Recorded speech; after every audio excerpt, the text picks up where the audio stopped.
Men uchun kelganlar bor. Sizlardan kechirim so'rayman. Men bitta narsani aytamanki,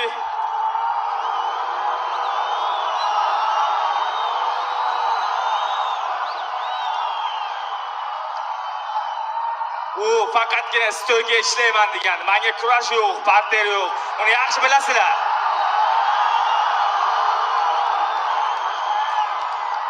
Men faqat Muaytayga kickboks urish o'rgan bo'laman. Sizlarni hammalaringizni yaxshi ko'raman, yaxshi ko'rib qolaman.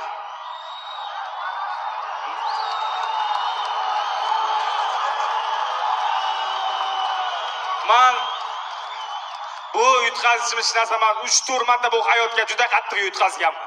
Mana shunday inshaalloh ketaveraman. Sizlarni yana bir xursand qilaman. Meni kechiringlar faqat.